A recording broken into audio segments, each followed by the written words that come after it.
Forgetfulness is a fact of life as we age, but there's help on the way. The results on a new study and the foods that can help you retain your memory. Plus, it's time for some mimosas. Chef Katie Randazza stops by to talk about their time on the HBO Max competition series, The Big Brunch. And Dreams of Turkey, what experts are saying about the holiday favorite and its association with nodding off. That's all ahead on Advocate Today.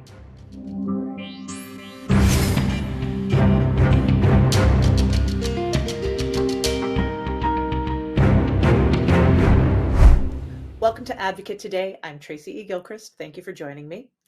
The holiday season is here and our favorite food will be back on the table, but one of America's largest grocery stores is taking lobster off the menu. Whole Foods says it will stop selling Maine's biggest export by value at hundreds of stores across America. The grocery giant says lobster fishing is no longer considered sustainable because of declining populations. Environmental groups also worry that the lines and equipment involved in lobster traps can be a hazard to North Atlantic right whales. With only 340 of the whales left in the North Atlantic, the whole species could be swimming toward extinction. Maine's elected leaders are angry because they say Whole Foods is following misguided environmental propaganda, not actual marine science. In response, Whole Foods says it is committed to working with suppliers, fisheries, and advocacy groups going forward. Since most of us will be spending the holiday eating, a new study says having a salad with a glass of Merlot may help you hold on to cherished memories longer. A new study published in the Neurology Medical Journal says diets with more flavonols could improve mental strength and slow memory loss. Flavonols are antioxidants found in foods like fruits, vegetables, tea, and wine. Researchers say the results of their tests held true even after adjustments were made for other factors such as age and tobacco intake. The findings are based on nearly 1,000 elderly people with no dementia signs over a 7-year period. Researchers do admit that there are limitations to their conclusion, and it's not known whether the benefits are long-term. They say more studies on isolated flavonoid effects need to be done. Looking around most brunch tables, one can spot various flavanol-filled foods, from fruits and veggies to that glass of mimosa. The reality competition series The Big Brunch is bringing together world-class chefs to duke it out in the kitchen for a $300,000 prize. Columbus, Ohio native Katie Randazzo, who is non-binary, is committed to not only delivering great food, but speaking out for the LGBTQ+ community. I spoke with Chef about their time on The Big Brunch, pushing through adversity in the industry, and more. Food is so many things. It's sustenance, it's a language of love, and it is an art form. And Mhm. I wonder if you would talk a little bit about your ethos behind food. Well, I think for me, food was the not necessarily food, but like working in the service industry and working in restaurants was the first place that I ever felt safe, or like included. So I'm trying to find my words. There's this comfort of belonging that came with that. So I think with my food, what I try to do is make sure that there's always something for everybody. There's always something vegan. There's always something gluten free. There's always something vegetarian. So like when you come into an establishment where I am preparing the food and I have put something out, you can see that I've thought about you already before you even walked in the door. Um, I tend for my food to always be thoughtful and considerate, because I think that's the way that we should treat each other. And so that's the way I like to look at food and present food to people that come to eat my food. I love that. As a vegetarian since 1991, I Oh, very wow. yes. Well, I like to say I was raised on Jesus and tofu.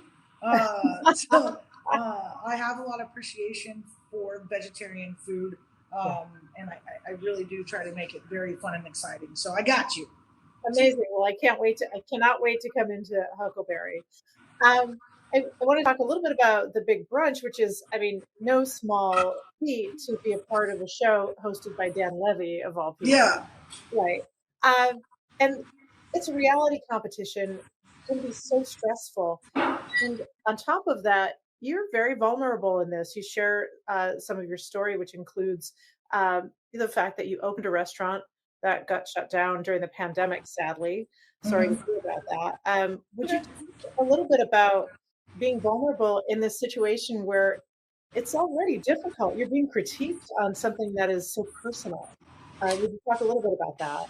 Yeah, I mean, I think as humans, it's kind of like ingrained in us and like beaten into us to like be tough all the time and make it look like you always have things under control and I've got this. But like, you know, we don't got this all the time. And I think that being vulnerable should be something that is looked upon more as a strength than a weakness.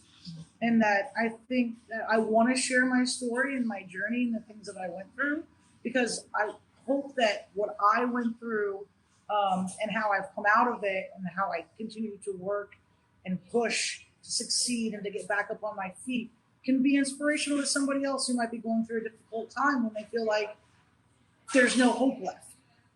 Because after I closed my restaurant, there's a lot of other things that happened in my personal life that, I was suicidal. I was incredibly depressed.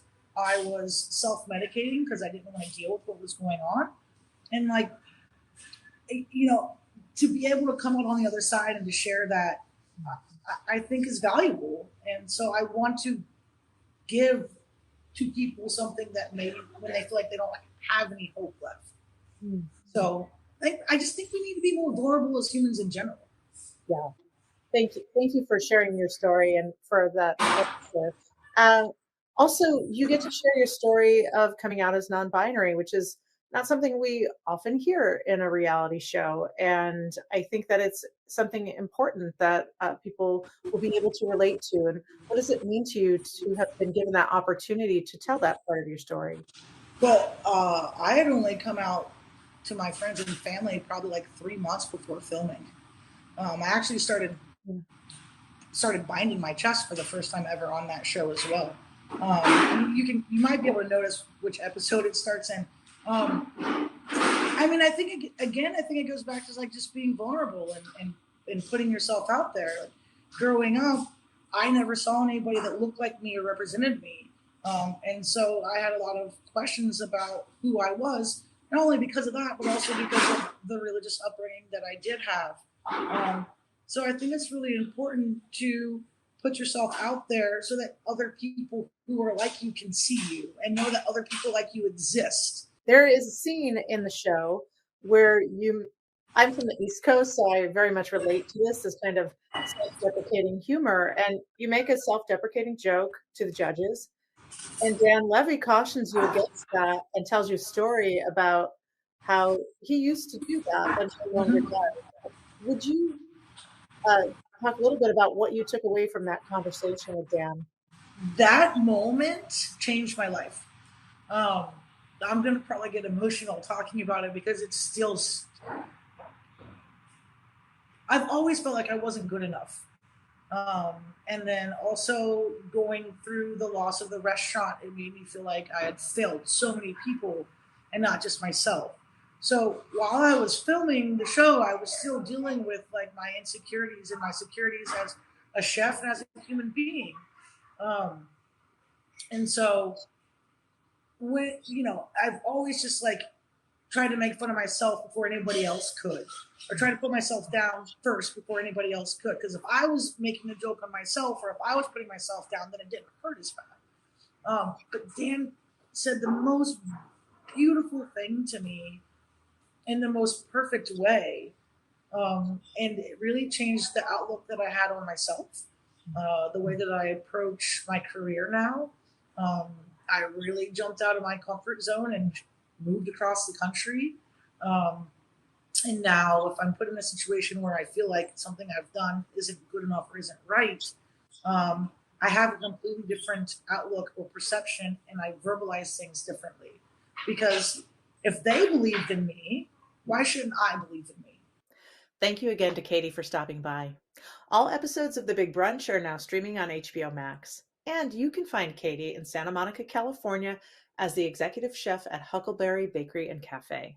For my full interview with Katie, visit advocatechannel.com. And with all of this food talk today, turkey is one dish that has staying power this time of year. But don't blame the turkey if you fall into a food coma this holiday season. Many people believe the sudden urge to snooze after a big Thanksgiving meal comes from tryptophan, which turkey has. And although tryptophan is an amino acid that helps make people drowsy, medical experts say there isn't enough of it in a turkey to have a major effect on the human brain. So, why do so many people quickly conk out after Thanksgiving meals?